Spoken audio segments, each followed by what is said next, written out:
I was 17 years old, and I start because I had an uncle who was very passionate about nature and photography, and then I had the chance to spend quite a lot of time in the wild. And first, I had, the idea and the passion to take the camera with me, and so it was very good for me, spending time and learning since I was a child, a little bit older than a child, but yeah, a teenager.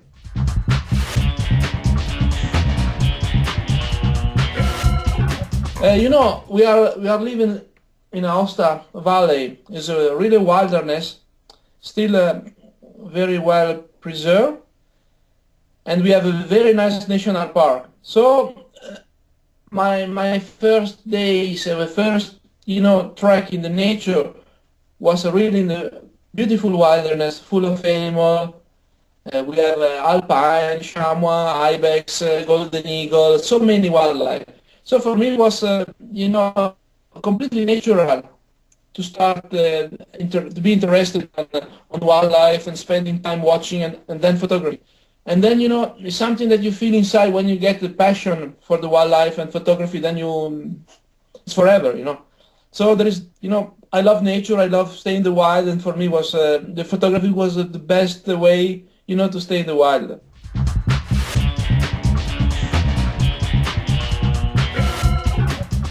To be honest, sometimes I have some doubts about the rules of photography.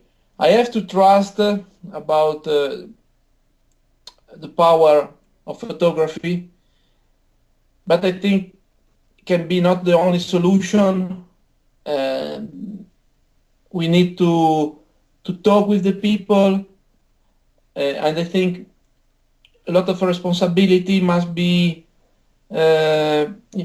taking charge from the politics. We need to learn, since we are child, we need to teach to the children how to approach nature.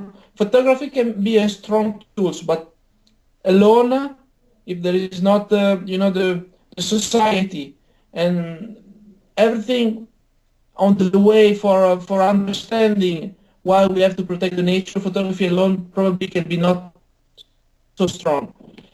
I have really the impression that whenever I show my picture in the public, people are very interested, and I think the emotion of the people is very strong. This is very important.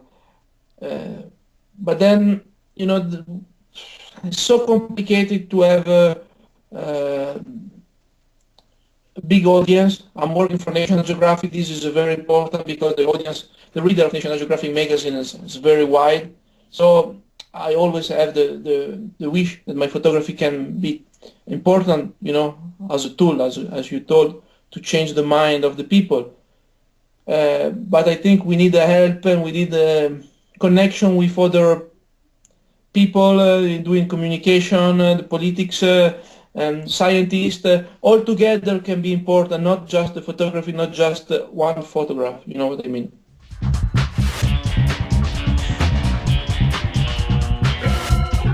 Well, usually I'm working on a project more than just going out and photography. So every project is very well developed in advance, large advance. I spend usually months just planning and making everything right for my field work. So I get in touch with researcher, biologists, or anyone can be help me in the field. Then when I'm doing really my field work, when I'm photography, I try to do a story with the picture. So I'm not working just for one single images, but try to work on a collection of images to tell a story. Every single image is a kind of process I had before. I think about how I would like to show this species, and most of the time I also create the picture already in my mind before shooting with my camera. This is very important. I try to imagine the picture before, but then we are working with wildlife and the nature. It's difficult to control everything. So sometimes I'm lucky and I get the picture I wish and I work for, sometimes I miss something, But it's important the process of creating and thinking before. This is very important.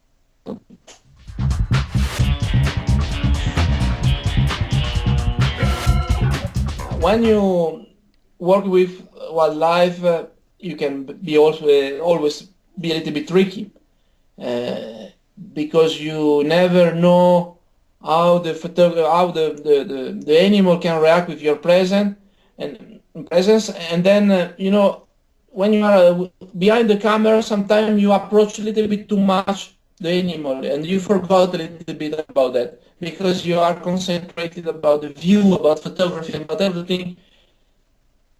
But usually, if you are a good photographer, a good wildlife photographer, you never go a little bit too far, because if you take a risk, means that you are in the wrong way. I believe that usually you should understanding the behavior of the animal, try to manage everything, and try to avoid the risk. Of course, sometimes I remember I had some close encounter with bears. You work in the wild alone for weeks, so it could be a risk. But I try to manage, and I think it's the best way also to respect the the wildlife, your subject. Don't put yourself and the animal at risk.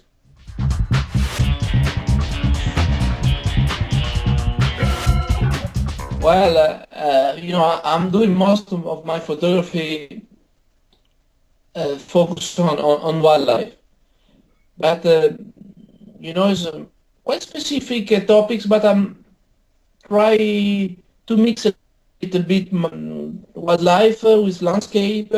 For example, I like to use the wide angle. I like to include in my landscape a little wildlife somewhere to show the connection between the wildlife and the environment. I don't like classic portrait. I think a little bit boring. I think with my photography now, at the moment, I'm trying to be very simple, Try to be simple with my photography, creating a composition in a very simple way, and to be very clean with my photography. I want to put, my wildlife in connection with the reader of my photography. Of course, photography is a kind of art, but I think I'm working for a magazine, National Geographic, and this is more documentary. But of course, it can be very artistic in the same way. But National Geographic want, to show something new in an exceptional way.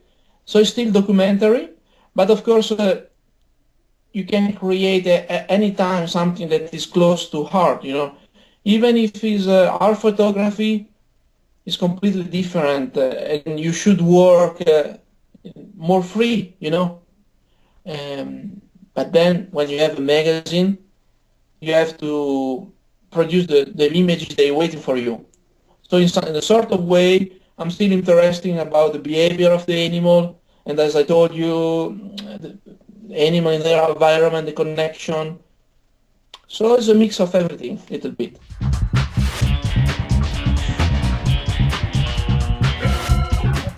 Well, it's very difficult, It's very difficult because I never stop on one picture, Sometimes I got a very good picture, I'm happy, but then quite soon I forgot about, and I move further. I try to maybe improve that picture or think about the next project. I don't look too much about what I have done. So my best picture is very popular answer, it's the picture I have to do it. But probably I'm still looking for something new. I have an idea, and I don't care about what I have done.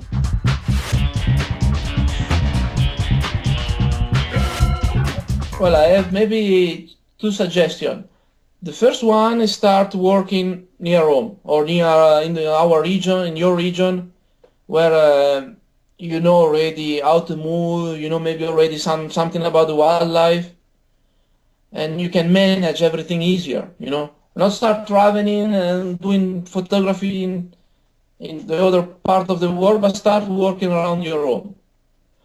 Then you should know your subject as much as possible. So if you want to work with some wildlife, you should know the species as much better as possible. You have to learn from the scientific paper, discussing with researcher, looking in the field with the binocular, understanding the behavior. That will help you a lot when you have the camera in your hand.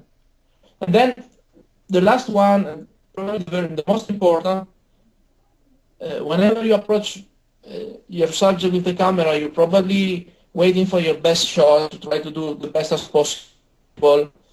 But you never forgot that you work with the wildlife. You should never forget that you have to respect your subject, the animal you are photographing, very much. Never forget that first is your wildlife, your subject, and then your photography. Your photography must be not the most important thing. You know what I mean? It's much more important that you respect the subject and the wildlife you are photographing.